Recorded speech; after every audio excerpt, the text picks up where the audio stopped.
కొన్ని కథలు జీవితాలుగా మారతాయి, కొందరి జీవితాలే కథలుగా మారతాయి.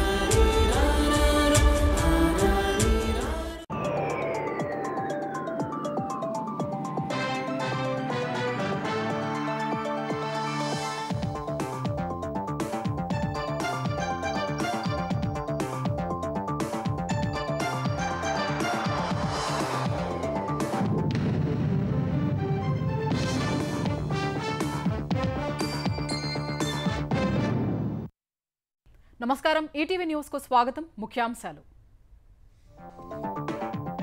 ఆగస్టు 15 నాటికి తెలంగాణ రైతులకు ధరణి నుంచి సంపూర్ణ విముక్తి. భూభారతి చట్టంతో భద్రత కల్పిస్తామన్న మంత్రులు.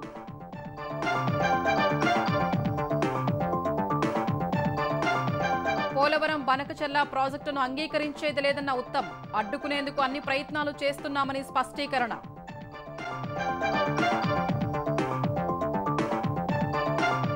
వచ్చే ఏడాది నాటికి 4 పోర్టులు 4 హార్బర్లు సిద్ధం చేయాలన్న చంద్రబాబు.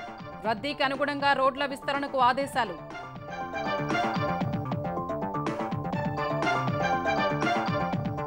తెనాలిలో నేర చరిత్రలకు జగన్ పరామర్శ.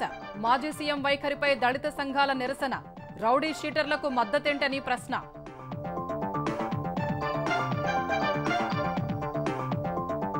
గంజాయి కేసులో నిందితులకు మాజీ సీఎం మద్దతు దారుణమన్న మంత్రులు.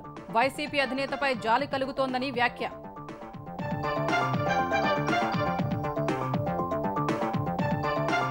హైదరాబాద్ ఎర్రగడ్డ ఆసుపత్రిలో 70 మంది మానసిక వికలాంగులకు అస్వస్థత. ఒకరి మృతి, మరో 2 పరిస్థితి విషమం.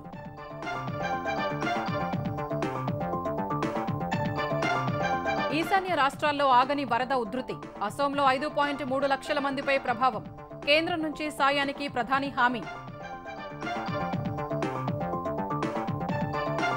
పాక్ అభ్యర్థన వల్లే ఆపరేషన్ సింధూర్కు విరామం ఇచ్చామన్న సీడీఎస్. అణు బెదిరింపులకు భారత్ భయపడపోదని స్పష్టీకరణ.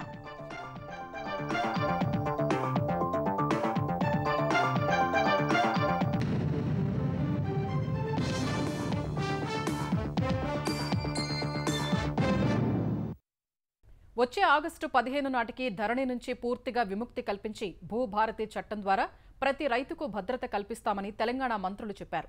అసైన్డ్ కమిటీలు ఏర్పాటు చేసి భూముల్ని ప్రజా అవసరాల కోసం వినియోగిస్తామని రెవెన్యూ సదస్సుల్లో హామీ ఇచ్చారు. వరి నాట్లు పడకముందే రైతు భరోసా నగదు జమ చేస్తామని పేర్కొన్నారు.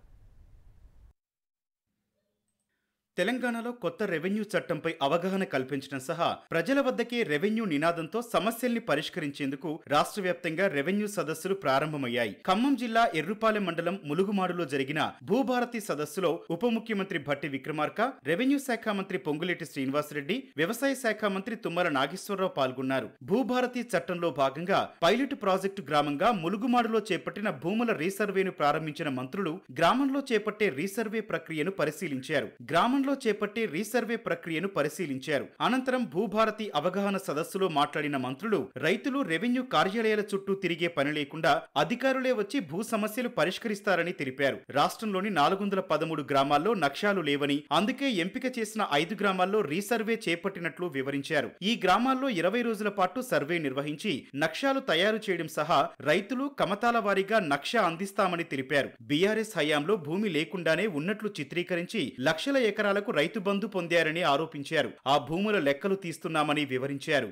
అన్ని రెవెన్యూ గ్రామాల నుంచి వచ్చే సమస్యలని క్రోడీకరించుకొని వచ్చే ఆగస్టు 15వ తారీఖు నాటికి మీ సమస్యలన్నీ పరిష్కారం అవుతున్నాయి. 25 లక్షల ఎకరాల ప్రభుత్వ భూములు, అసైన్డ్ భూములని పేదవాళ్లకు పంచింది మన ఇందిరమ్మ ప్రభుత్వంలోనే.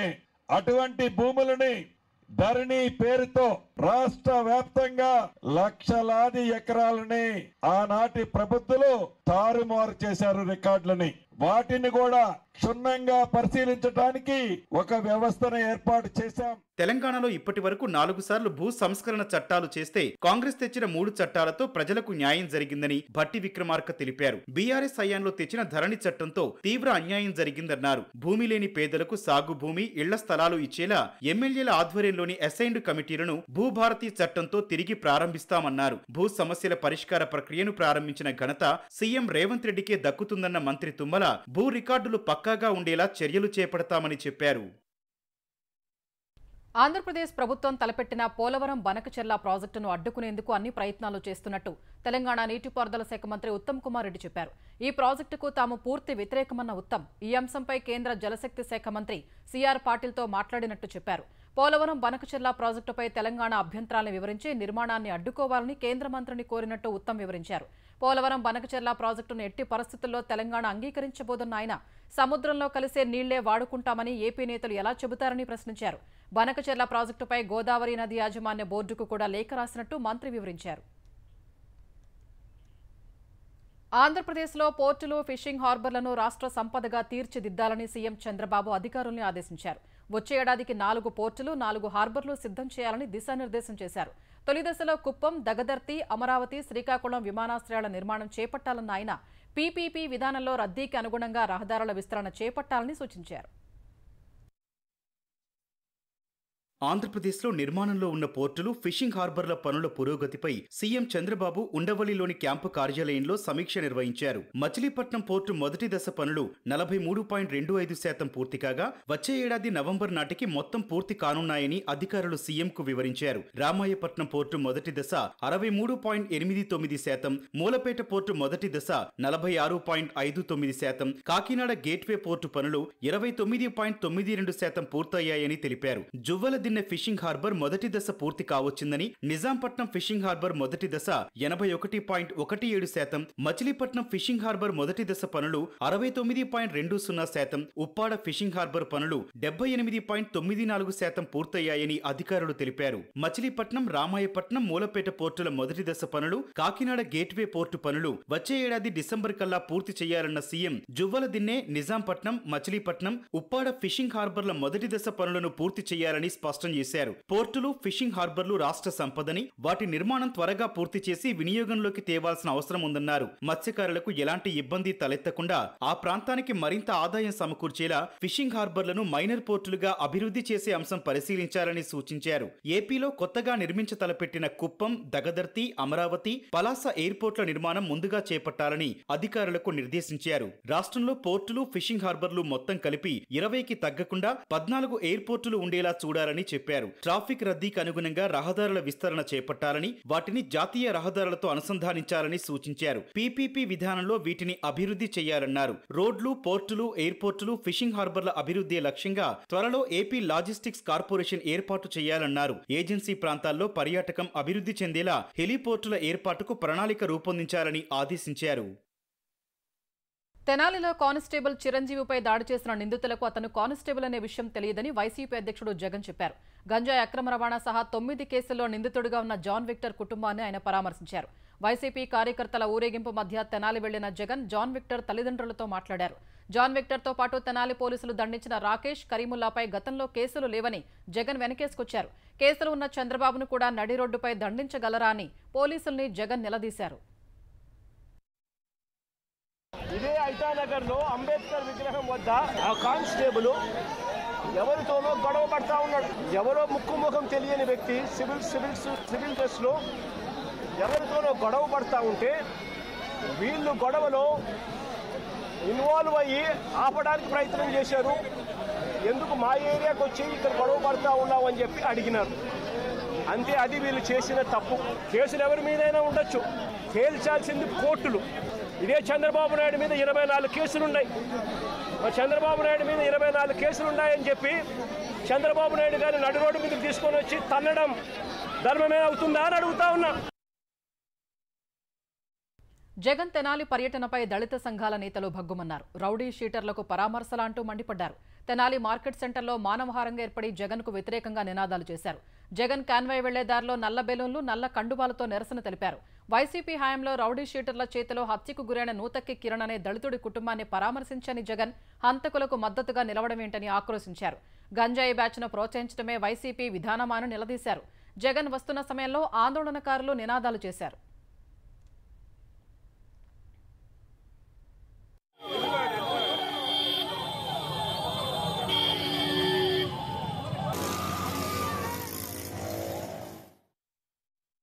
నేరస్తుల భుజం తట్టే జగన్ను చూసి జాలిపడడం తప్ప చేయగలిగిందేమీ లేదని ఆంధ్రప్రదేశ్ ఉపసభాపతి రఘురామకృష్ణరాజు అన్నారు. నాడు వైసీపీ ఎంపీగా 4 మంచి మాటలు చెప్తే జీర్ణించుకోలేక ఐపీఎస్ అధికారి సునీల్ కుమార్ ద్వారా తనను కొట్టించింది జగన్ అని తెలిపారు. గంజాయి కేసులో నిందితులు రౌడీ మోకలకు మాజీ ముఖ్యమంత్రి మద్దతు పలకటం దారుణమని మంత్రులు అనగాని సత్యప్రసాద్, బాల వీరాంజనేయ స్వామి అన్నారు. వైసీపీ పాలనలో జగన్ పోలీసుల్ని ప్రతిపక్ష నేతలపై కక్ష సాధింపులకు వాడుకున్నారని విమర్శించారు. నేడు కూటమి పాలనలో పోలీసులు నిష్పక్షపాతంగా పనిచేస్తూ శాంతి భద్రతలు కాపాడుతున్నారని తెలిపారు. నిజాయితీగా పనిచేస్తున్న పోలీసులపై వైసీపీ తప్పుడు ప్రచారం హేయమైన చర్య అని దుయ్యబట్టారు. మాజీ ముఖ్యమంత్రి దళితుల మీద ఏదో దాడులు జరిగిపోయిందని చెప్పేసి మసలి కంచ ప్రయత్నం చేస్తున్నాడు. గంజాయి ఇటువంటి నేరాలు పట్టుబడి పోలీసుల మీద దాడి చేసిన వాళ్ళు కేసు పెట్టారు. ఏదో జరిగిపోతుంది అని చెప్పేసి ముందుకు వస్తా ఉన్నాడు. విధి నిర్వహణ పోలీసులకి లా అండ్ ఆర్డర్లో సహకరించాల్సి పోయి నీవు పెంచి పోషించిన గంజాయి, నీవు పెంచేసినటువంటి దానివల్ల వాళ్ళల్లో నేర ప్రవృత్తి పెడితే దాన్ని అదుపు చేసేదాన్ని రాజకీయ రాద్ధాంతం చేస్తావా? ఇటువంటి తప్పుడు ప్రచార పనులు చేయొద్దు. విపక్షంలో ఉండి కూడా ఏపీలో విధ్వంసం సృష్టించాలన్న జగన్ ఆలోచనకు ప్రతిరూపమే తెనాలి పర్యటన అని పొన్నూరు ఎమ్మెల్యే ధూళిపాళ్ల నరేంద్ర అన్నారు. నిందితులపై కేసులు ఉంటే కొడతారని ప్రశ్నించిన జగన్ తన హయాంలో మాస్క్ అడిగిన డాక్టర్ సుధాకర్ పెడరెక్కలు విరిచి కట్టినప్పుడు ఎంపీ రఘురామకృష్ణరాజును టార్చర్ చేసినప్పుడు ఏం చేశారని ప్రశ్నించారు. ఎన్నికల ఫలితాలు వచ్చిన జూన్ 4న వెన్నుపోటు దినోత్సవం నిర్వహించాలన్న జగన్ ఆలోచన ప్రజాస్వామ్యంపై, ప్రజా తీర్పుపై ఆయనకు నమ్మకం లేదనే విషయానికి అద్దం పడుతోందన్నారు. ప్రజాస్వామ్యంలో అధికారం ఉండటం పోవటం ఇవన్నీ మామూలే. కానీ ఎవరైనా ఏం కోరుకోవాలంటే ప్రజలు బాగుండాలి, రాష్ట్రంలో శాంతి భద్రతలు బాగుండాలి. కానీ ఇక్కడ రివర్స్ లో నడుస్తా ఉంది. వైకాపా అధ్యక్షులు వారి యొక్క నడక రివర్స్ లో ఉంది. కేసులు ఉన్నంత మాత్రాన శిక్ష వీళ్లే నిర్ణయిస్తారని అడిగిన జగన్మోహన్ రెడ్డి నేను అడుగుతా ఉన్నా, కొడతాం తప్ప ఒప్పు అనేది నిర్ధారించాల్సిన జగన్మోహన్ రెడ్డి కాదు కదా. నాకు ఆశ్చర్యం ఏంటంటే వీళ్ళని మహాత్మా గాంధీ వారసులాగా జగన్మోహన్ రెడ్డి చెప్తున్నాడు. ఇప్పుడు ఆయన మాటల్లోనే తీసుకుంటే పోలీసులు చేసిన తప్ప ఒప్పు అనేది కోర్టులు నిర్ధారించని జగన్మోహన్ రెడ్డి వచ్చి రాజముద్ర వేస్తాడా? ఆపరేషన్ సింధూర్లో జరిగిన తాత్కాలిక నష్టాలు భారత సైన్యంపై ఎలాంటి ప్రభావం చూపబోవని సీడీఎస్ జనరల్ అనిల్ చౌహాన్ చెప్పారు. ఇలాంటి సందర్భాల్లో సాధించిన విజయాలే కీలకమన్న ఆయన అలా కాకుండా నష్టంపైనే చర్చ జరగడం సరికాదని అభిప్రాయపడ్డారు. పూణేలోని సావిత్రిబాయి పూలే యూనివర్సిటీలో భవిష్యత్తు యుద్ధాలు, యుద్ధ క్షేత్రాలు అంశంపై ప్రసంగించిన ఆయన పాకిస్తాన్ ఉగ్రవాదానికి మద్దతు ఇస్తోందని, భారత్లో రక్తపాతం సృష్టించడమే వారి విధానమని దుయ్యబట్టారు.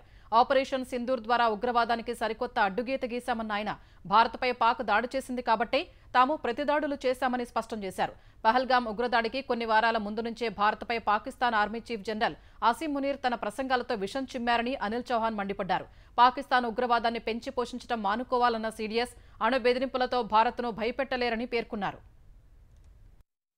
We said that we'll have water as well as, this thing will not float together. We have kind of raised the bar. We have connected terror to water, and we have drawn out new lines for military operations against terror. We also said that in case Pakistan hits military establishments, we are going to hit them back. We'll hit them harder, and if they stop, we are going to stop. So when Pakistan did ask for talks and de-escalation, we also at some point of time, not immediately, at some point of time, I would say, did accept what they were saying. Operation Sindoor సమయంలో భారత సైన్యం అధికారికంగా చెప్పిన దానికంటే పాక్లోని మరిన్ని స్థావరాలపై దాడి చేసినట్లు తెలిసింది. ఈ మేరకు పాక్ సర్కారు విడుదల చేసిన అధికార పత్రాల్లో వెల్లడైందని జాతీయ మీడియా పేర్కొంది. దాయాదికి చెందిన 8 స్థావరాలపై అదనంగా దాడి చేసిన భారత్ వ్యూహాత్మకంగానే భారత్ వాటి వివరాలు వెల్లడించలేదని సదరు మీడియా విశ్లేషించింది. పెషావర్, జాంగ్, హైదరాబాద్, గుజరాత్, బావల్ నగర్, చోర్, అటోక్, గుజరండ్వాలా ప్రాంతాలపై భారత్ దాడి చేసిందని తెలిపింది. ఆపరేషన్ సింధూర్పై వివరించే క్రమంలో డైరెక్టర్ ఆఫ్ మిలిటరీ ఆపరేషన్స్ ఈ ప్రస్తావన తేలేదని పేర్కొంది. పాకిస్తాన్ భూభాగంలోకి చొచ్చుకెళ్లి భారత్ చేసిన దాడుల కారణంగానే దాయాది దేశం కాళ్లబేరానికి వచ్చిందని వెల్లడించింది. వ్యూహాత్మకంగానే భారత్ వీటి వివరాలు వెల్లడించలేదని విశ్లేషించింది. అయితే పాక్ నివేదిక వెనుక కుట్రకోణం ఉండి ఉంటుందని విశ్లేషకులు అనుమానిస్తున్నారు. భారత్ తమ పౌరులపై దాడి చేసిందని ప్రపంచానికి చెప్పడానికే పాక్ ఇలా చేసి ఉంటుందని విశ్లేషిస్తున్నారు. పాకిస్తాన్ పౌరులకు నష్టం వాటిల్లకుండా కేవలం ఉగ్రవాద, వైమానిక స్థావరాల్ని లక్ష్యంగా చేసుకున్నామని భారత్ ఇదివరకే స్పష్టతనిచ్చింది. ఆపరేషన్ సింధూర్పై పార్లమెంటు ప్రత్యేక సమావేశం ఏర్పాటు చేయాలని 16 విపక్ష పార్టీలకు చెందిన ఎంపీలు డిమాండ్ చేశారు. ఈ మేరకు ప్రధాని నరేంద్ర మోదీకి లేఖ రాశారు. ఢిల్లీలోని కాన్స్టిట్యూషన్ క్లబ్లో సమావేశమైన విపక్ష పార్టీల నేతలు ప్రధానికి లేఖ రాయాలని నిర్ణయించారు. అనంతరం Congress, Trinamool Congress, RJD, Samajwadi party, Shiv Sena, UBT ఎంపీల సంతకాలతో ప్రధానికి లేఖ రాశారు. కరుణానిధి జయంతి సందర్భంగా సమావేశానికి హాజరు కాలేకపోయిన డీఎంకే ఎంపీలు లేఖపై సంతకాలు చేశారు. National conference, CPM, IUML, RSP, VCK, Kerala Congress, MDMK, CPIML party ఎంపీలు కూడా లేఖపై సంతకాలు చేశారు. ఆమ్ ఆద్మీ పార్టీ విపక్ష నేతల సమావేశానికి గైర్హాజరైంది. కానీ నేరుగా ప్రధాని మోదీకి లేఖ రాస్తామని తెలిపింది. పహల్గాం దాడిపై ప్రత్యేక పార్లమెంటు సమావేశం ఏర్పాటు చేసి చర్చించాలని లేఖలో ఎంపీలు డిమాండ్ చేశారు. ఇండీ కూటమిలో భాగమైన ఎన్సీపీ శరత్ చంద్ర పవార్ పార్టీ ఈ సమావేశానికి దూరంగా ఉంది. పహల్గాం దాడి, ఆపరేషన్ సింధూర్పై వివరించేందుకు అఖిలపక్ష ఎంపీలు వివిధ దేశాలకు వెళ్లినందున వారు తిరిగి వచ్చిన తర్వాత జూన్లోనే ప్రత్యేక సమావేశం నిర్వహించాలని తృణమూల్ కాంగ్రెస్ డిమాండ్ చేసింది. తమిళం నుంచి కన్నడ భాష పుట్టిందని వ్యాఖ్యలు చేసినందుకు క్షమాపణ చెప్పాలని సినీ నటుడు కమల్ హాసన్ను కర్ణాటక హైకోర్టు ఆదేశించింది. జనాదరణ ఉన్న వ్యక్తి అలాంటి వ్యాఖ్యలు చేయడం సరికాదని ఆక్షేపించింది. ఎంత పెద్ద నటుడైనప్పటికీ ప్రజల మనోభావాల్ని దెబ్బతీసే హక్కు లేదని కోర్టు తేల్చి చెప్పింది. థగ్లైఫ్ సినిమాను ప్రదర్శించరాదన్న Karnataka film chamber of commerce నిర్ణయాన్ని సవాల్ చేస్తూ కమల్ హాసన్ వేసిన పిటిషన్పై కర్ణాటక హైకోర్టు విచారణ జరిపింది. కమల్ తీరుపై అసహనం వ్యక్తం చేసిన హైకోర్టు ఆయన సామాన్య వ్యక్తి కాదని, ఇష్టానుసారం మాట్లాడరాదని సూచించింది. కన్నడంపై ఏ ప్రాతిపదికన అలా మాట్లాడారన్న హైకోర్టు పిటిషనర్ ఏమైనా చరిత్రకారుడా అని నిలదీసింది. క్షమాపణ చెబితే పరిష్కారమయ్యే సమస్యను కోర్టు దాకా తెచ్చారన్న ధర్మాసనం భావ ప్రకటన స్వేచ్ఛ ఉందని, ప్రజల మనోభావాల్ని దెబ్బతీసేలా మాట్లాడకూడదని స్పష్టం చేసింది. అయితే కన్నడపై చేసిన వ్యాఖ్యల్ని సమర్థించుకున్న కమల్ క్షమాపణ చెప్పేందుకు నిరాకరించారు. క్షమాపణలు చెప్పేంత తప్పు తాను చేయలేదన్న ఆయన థగ్లైఫ్ చిత్రాన్ని ప్రస్తుతానికి కర్ణాటకలో విడుదల చేయడం లేదన్నారు. అనంతరం విచారణను హైకోర్టు నెల 10కి వాయిదా వేసింది. అటు కర్ణాటకలో థగ్లైఫ్ చిత్రాన్ని విడుదల చేయడం లేదని కమల్ తెలిపారు. తుని కేసును కొట్టేస్తూ రైల్వే కోర్టు ఇచ్చిన ఉత్తర్వులపై అప్పీలుకు వెళ్లే ఆలోచన లేదని ఆంధ్రప్రదేశ్ ప్రభుత్వం స్పష్టం చేసింది. తుని కేసు తీర్పుపై హైకోర్టులో అప్పీలు చేయాలని ఉత్తర్వుల్ని తక్షణమే రద్దు చేయాలని ఆదేశించింది. ఏ స్థాయిలో ఆమోదంతో హైకోర్టులో అప్పీలు చేయాలని ఫైల్ నడిచిందనే అంశంపై ప్రభుత్వం ఆరా తీస్తోంది. ఈ కేసుపై RPF senior divisional security commissioner చేసిన ప్రతిపాదనల ఆధారంగా ఉత్తర్వులు వెలువడినట్లు గుర్తించిన అధికారులు సున్నితమైన ఇలాంటి అంశాలపై అలసత్వంలో జరిగే చర్యలను ఉపేక్షించేది లేదని హెచ్చరించారు. మద్యం కుంభకోణం కేసులో నిందితులకు రిమాండ్ను విజయవాడ కోర్టు నెల 17 వరకు పొడిగించింది. ఈ కేసులో నిందితులు రాజు కేశిరెడ్డి, ధనుంజయ రెడ్డి, కృష్ణమోహన్ రెడ్డి, సజ్జల శ్రీధర్ రెడ్డి, దిలీప్, చాణక్య, గోవిందప్ప బాలాజీల రిమాండ్ ఇవాళ్టితో ముగియనుండగా పోలీసులు వారిని కోర్టులో హాజరుపరిచారు. అందరూ నిందితులకు జడ్జి రిమాండ్ పొడిగించగా పోలీసులు వారిని తిరిగి విజయవాడ జిల్లా జైలుకు తరలించారు. అక్రమ మైనింగ్ కేసులో మాజీ మంత్రి కాకాణి గోవర్ధన్ రెడ్డి పోలీస్ కస్టడీ పిటిషన్పై తీర్పును న్యాయస్థానం రిజర్వ్ చేసింది. నెల్లూరు జిల్లా ఎస్సీ/ఎస్టీ ప్రత్యేక కోర్టులో వేసిన కస్టడీ పిటిషన్పై వాదనలు జరగ్గా ఆయన్ను కస్టడీకి అనుమతిస్తే అక్రమ మైనింగ్పై లోతైన సమాచారం సేకరించవచ్చని పోలీసులు తెలిపారు. ఈ వాదనను కాకాణి తరపు న్యాయవాదులు తోసిపుచ్చారు. దాదాపు 3 గంటలకు పైగా ఇరు వర్గాల వాదనలు విన్న న్యాయమూర్తి తీర్పు రిజర్వ్ చేశారు. మరోవైపు కాకాణి బెయిల్ పిటిషన్పై విచారణ ఈ నెల 5కు వాయిదా పడింది. మిస్ వరల్డ్ పోటీల ఖర్చు అంశంలో బీఆర్ఎస్ చేసిన ఆరోపణలపై బహిరంగ చర్చకు సిద్ధమని తెలంగాణ పర్యాటక శాఖ మంత్రి జూపల్లి కృష్ణారావు సవాల్ విసిరారు. ఇప్పటివరకు ప్రభుత్వంపై 10 కోట్లు మాత్రమే భారం పడిందన్న మంత్రి వాటికి సైతం స్పాన్సర్ల కమిట్మెంట్స్ ఉన్నాయన్నారు. మిస్ వరల్డ్ పోటీల నిర్వహణ ప్రయోజనం వెంటనే కనిపించదన్న జూపల్లి క్రమంగా రాష్ట్ర పర్యాటక రంగం వృద్ధి చెందుతుందని చెప్పారు. మిస్ వరల్డ్ పోటీదారులకు 30 తులాల బంగారం ఇచ్చారనే ఆరోపణల్లో నిజం లేదని, వారికి 3 గ్రాముల బంగారం కూడా ఇవ్వలేదన్నారు. మిస్ వరల్డ్ నిర్వహణతో రాష్ట్రంలోని పర్యాటక ప్రాంతాలు ఉత్పత్తుల్ని ప్రపంచానికి పరిచయం చేసినట్లు తెలిపారు. ఏమో జీతాలు చెల్లించలేకపోతా ఉన్నారు, ఇంకో దిక్కేమో 200 కోట్లు 200 మించి 250 కోట్లు ఖర్చు పెడతా ఉన్నారని మాట్లాడడం జరిగింది. అసలు వాస్తవం ఏంది? మొత్తం అయినటువంటి ఖర్చు సుమారుగా 31 కోట్ల రూపాయలు. ఈ మొత్తం ఈ 31 కోట్ల రూపాయల్లో ఇప్పటికే స్పాన్సర్షిప్ ద్వారా 21 కోట్లు వచ్చినాయి. ఇంకా కమిట్మెంట్స్ 10-12 కోట్ల రూపాయలు కమిట్మెంట్స్ ఉన్నాయి. అవి కూడా వస్తే రాష్ట్ర ప్రభుత్వానికి ఖర్చు అనేది 0. సో టోటల్ రాష్ట్ర ప్రభుత్వం అయిన ఖర్చు 10 కోట్ల రూపాయలు. హైదరాబాద్ ఎర్రగడ్డ మానసిక వైద్యశాలలో 70 మందికి పైగా రోగులు అస్వస్థతకు గురికావడం కలకలం రేపింది. ఫుడ్ పాయిజన్ కారణంగా కరణ్ అనే మానసిక రోగి ప్రాణాలు కోల్పోగా మరో ఇద్దరి పరిస్థితి విషమంగా ఉంది. వారిని ఉస్మానియా ఆసుపత్రికి తరలించి చికిత్స అందిస్తున్నారు. మరో 68 మంది పరిస్థితి నిలకడగా ఉందని అధికారులు తెలిపారు. ఈ ఘటనపై ఆరా తీసిన తెలంగాణ ఆరోగ్య శాఖ మంత్రి దామోదర రాజనరసింహ ఫుడ్ పాయిజన్ ఎలా జరిగిందన్న కోణంలో దర్యాప్తు జరపాలని అధికారుల్ని ఆదేశించారు. హైదరాబాద్ కలెక్టర్ అనుదీప్ దీశెట్టి ఆసుపత్రిని సందర్శించి పరిస్థితిని తెలుసుకున్నారు.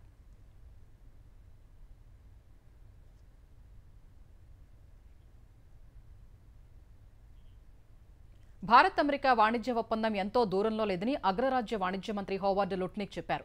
ఇరు దేశాలు కలిసి పనిచేసే ఆమోదయోగ్యమైన మార్గాన్ని కనుగొన్నాయని వివరించారు. సోమవారం జరిగిన US India strategic partnership forum leadership సమ్మిట్లో పాల్గొన్న ఆయన భారత్లో అధిక సుంకాల్ని అధ్యక్షుడు డొనాల్డ్ ట్రంప్ సూటిగా ఎత్తిచూపారని గుర్తు చేశారు. వాటిని సహేతుకమైన స్థాయికి తగ్గిస్తే భారత్ అమెరికా గొప్ప వాణిజ్య భాగస్వాములుగా ఉండగలవని చెప్పారు. ఈ విషయంలోని ఇరు దేశాలు చర్చలు జరుపుతున్నాయని లుట్నిక్ వివరించారు.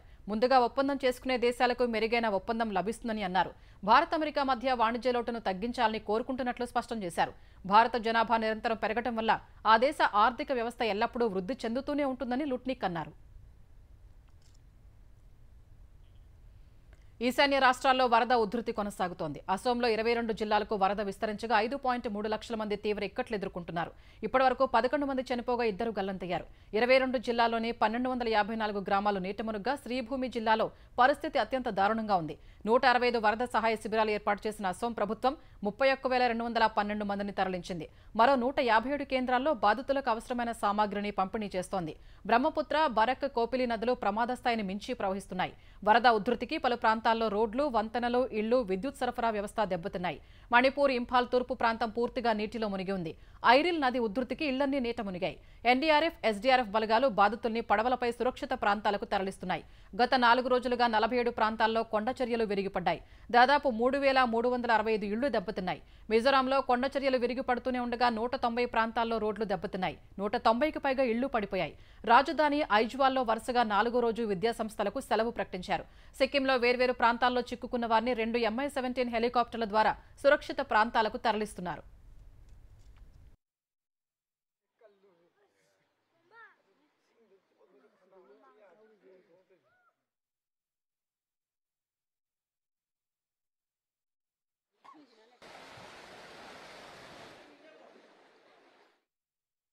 ఈశాన్య రాష్ట్రాల్లో వరద పరిస్థితిపై ప్రధాని నరేంద్ర మోదీ దృష్టి పెట్టారు. ఈ మేరకు అసోం, సిక్కిం ముఖ్యమంత్రులు మణిపూర్ గవర్నర్లకు ఫోన్ చేసి పరిస్థితిని ఆరా తీశారు.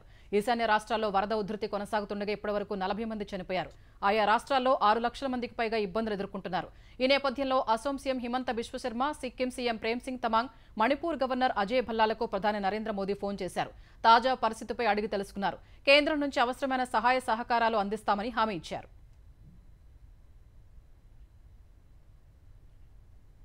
అంతర్జాతీయంగా అనిశ్చిత పరిస్థితులు పెరుగుతుండటం సహా ఎఫ్ఐఐల అమ్మకాల ఒత్తిడితో దేశీయ స్టాక్ మార్కెట్లు వరుసగా 3వ సెషన్లో నష్టాలతో ముగిశాయి.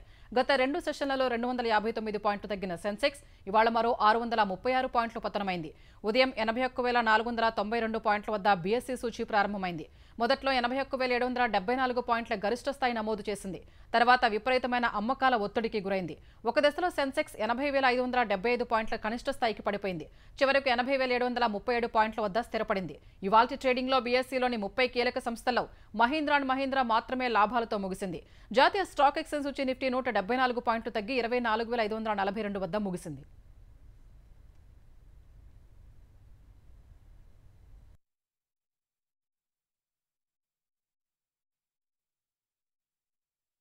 అయోధ్య రామ జన్మభూమి ఆలయంలో 2వ దశ ప్రాణ ప్రతిష్టాపన కార్యక్రమం ప్రారంభమైంది. ఈ నెల 5 వరకు జరిగే ఈ కార్యక్రమంలో భాగంగా ఆలయ ప్రాంగణంలో మహాశివుడు, గణపతి, హనుమాన్, సూర్య భగవాన్, నాగదేవత ఆలయాలు సహా 8 ఆలయాల్లో ప్రాణప్రతిష్ఠ చేయనున్నారు.